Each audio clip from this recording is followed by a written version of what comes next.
Στην επιφάνεια όλα μοιάζουν γνώριμα. Ο ήχος, το φως, η ψευδαίσθηση μιας πόλης που δεν σταμάτησε ποτέ να μιλάει. Το 2026, η Αθήνα εξακολουθεί να πουλάει το παρελθόν της σε συσκευασία δώρου, κάτω από το άγρυπνο βλέμμα του Ιερού Βράχου.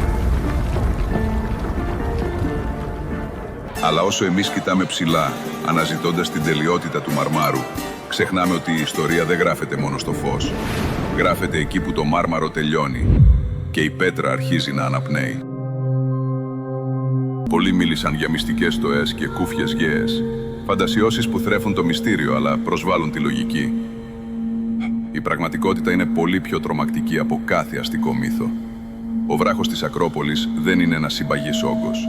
Είναι ένας ζωντανός οργανισμός, ένα ελβετικό τυρί από ασβεστόλιθο, που οι αρχαίοι μηχανικοί έμαθαν να δαμάζουν πριν από 3.000 χρόνια. Δεν έσκαβαν τρύπες στο σκοτάδι. Έχτιζαν το μεγαλύτερο δίκτυο επιβίωσης που γνώρισε ποτέ ο αρχαίος κόσμος. Ξεκινάμε από τη Μικηναϊκή Κρίνη.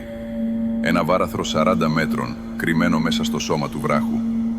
Η πρώτη κάθετη αρτηρία μιας πόλης που αρνήθηκε να πεθάνει από δίψα κατά τη διάρκεια των πολιορκιών. 13ος αιώνας π.Χ. Οι Μικηναίοι χτίζουν τα τείχη τους, αλλά ξέρουν κάτι που εμείς ξεχάσαμε. Το τείχος δεν σε σώζει από τη δίψα. Σκάβουν μέσα στον ίδιο τον βράχο της Ακρόπολης. 40 μέτρα κάθετης πτώσης στο απόλυτο σκοτάδι για να βρουν το ζωντανό νερό. Δεν ήταν απλά μια πηγή. Ήταν η πρώτη απόδειξη ότι ο βράχος είναι το κέλυφος. Η ουσία βρίσκεται στις διαδρομές που τον διαπερνούν. Αν ακολουθήσεις το νερό, θα βρεις τις εξόδους που δεν υπάρχουν σε κανέναν τουριστικό χάρτη. Αλλά η Κρίνη είναι μόνο η αρχή. Αν η Κρίνη ήταν η επιβίωση, το ερεχθείο ήταν ο έλεγχος. Εκεί που οι Καριάτιδες στέκονται αιώνια πάνω από ένα κενό που κανείς δεν τολμά να χαρτογραφήσει μέχρι τέλους. Πάμε να δούμε τι κρύβεται κάτω από το δάπεδο που πατάνε οι κόρες. Εκεί που η θάλασσα της Αττικής ακούγεται μέσα από το βουνό. 6 κόρες. 6 σιωπηλοί μάρτυρες που κουβαλάνε στις πλάτες τους όχι μόνο την οροφή ενός ναού, αλλά το μεγαλύτερο μυστικό του Ιερού Βράχου. Οι Καριάτιδες δεν είναι διακοσμητικές. Είναι οι τοποτηρητές μιας πύλης. Αναρωτηθήκατε ποτέ γιατί το ερεχθείο είναι το μόνο κτίριο στην Ακρόπολη που αρνείται πεισματικά τη συμμετρία? Γιατί σπάει σε διαφορετικά επίπεδα, σαν να προσπαθεί να ισορροπήσει πάνω σε μια κινούμενη άμμο. Η απάντηση βρίσκεται κάτω από τα πόδια τους. Το ερεχθείο λειτουργεί ως το κλίστρο μιας φυσικής διόδου, εκεί που το υπέδαφος της Ακρόπολης συναντά τον αέρα. Εκεί που οι αρχαίοι άκουγαν τον αντίλαλο των στοών και τον ονόμαζαν θάλασσα. Είναι το σημείο 0. Η πύλη που συνδέει την ιερή κορυφή με το δίκτυο που απλώνεται προς την πόλη. Κατηφορίζοντας προς την οδό Αδριανού, η γεωμετρία γίνεται πολιτική. Ο παλαιότερος δρόμος της Αθήνας ακολουθεί μια διαδρομή που δεν είναι τυχαία. Από κάτω του, το Αδριάνιο υδραγωγείο και αμέτρητες στοές διαφυγής σχηματίζουν μια αόρατη πόλη. Κάθε φορά που η σύγχρονη δόμηση συναντά αυτά τα κενά, η απάντηση είναι η ίδια. Τσιμέντο, σφράγισμα, στατικότητα. Όμως η ιστορία δεν μπορεί να θαυτεί για πάντα. Τα τυφλά πηγάδια της πλάκας και οι σύραγγες που οδηγούν στη σπηλιά της Αγλάβρου είναι τα κομμάτια ενός παζλ που αρνούμαστε να ολοκληρώσουμε. Η Ακρόπολη δεν ήταν μόνο ένας χώρος λατρείας. Ήταν η καρδιά ενός συστήματος ελέγχου και ασφάλειας. Μια υποδομή τόσο προηγμένη που ακόμα και σήμερα, με όλη μας την τεχνολογία, επιλέγουμε να την αγνοούμε αντί να τη μελετήσουμε.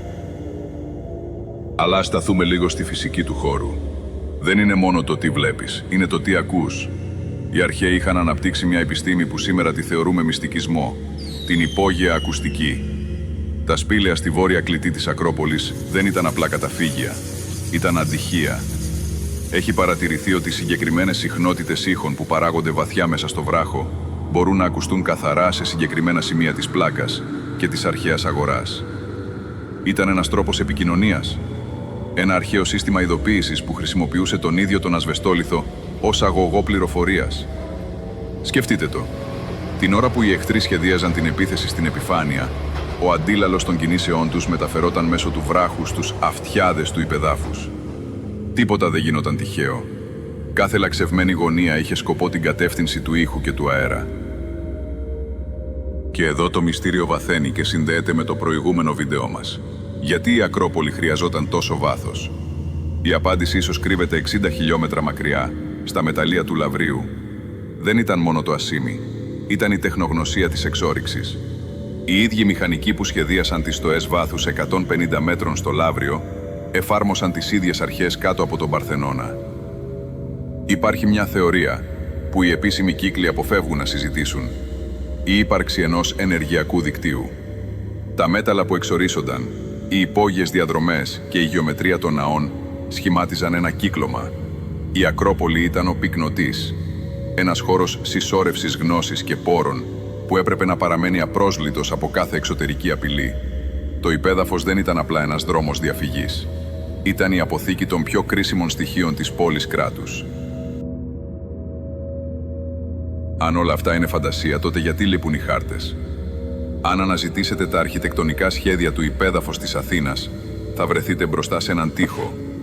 Κατά τη διάρκεια της κατοχής, οι Γερμανοί έδειξαν ένα παράδοξο ενδιαφέρον για τα σπήλαια της Ακρόπολης. Τι έψαχναν, τι χαρτογράφησαν που μετά τον πόλεμο εξαφανίστηκε? Ακόμα και σήμερα, οι ανασκαφές για το μετρό και τα δημόσια έργα στην Πλάκα καλύπτονται από ένα πέπλο τεχνικής μυστικότητας. Όταν βρίσκονται κενά, οι εργασίες σταματούν, οι χώροι σφραγίζονται και οι φωτογραφίες απαγορεύονται.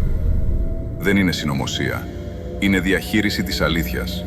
Γιατί αν παραδεχτούμε ότι κάτω από την Αθήνα υπάρχει μια δεύτερη, τεχνολογικά ανώτερη πόλη, τότε θα πρέπει να ξαναγράψουμε όλα τα βιβλία της ιστορίας από την αρχή.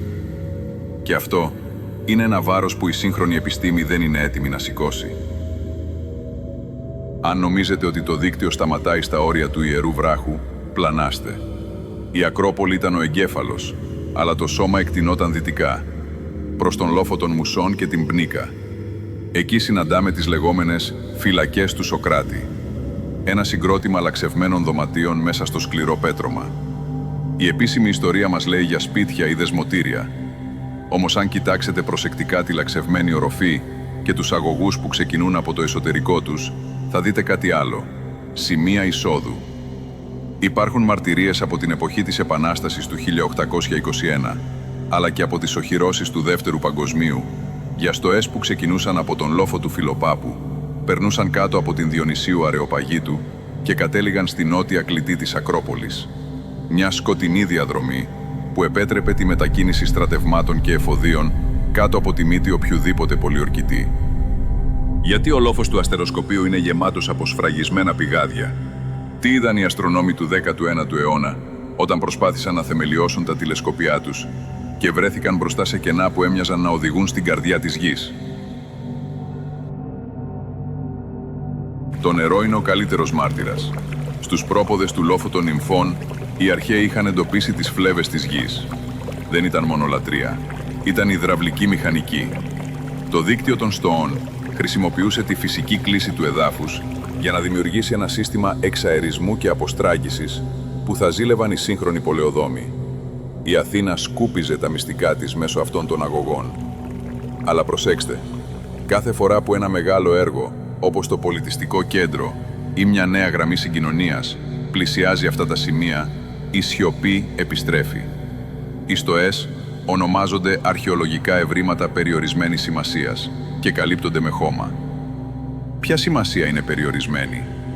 Αυτή που αποδεικνύει ότι οι αρχαίοι Αθηναίοι είχαν δαμάσει το υπέδαφος με τρόπο που εμείς, το 2026, αδυνατούμε να συντηρήσουμε.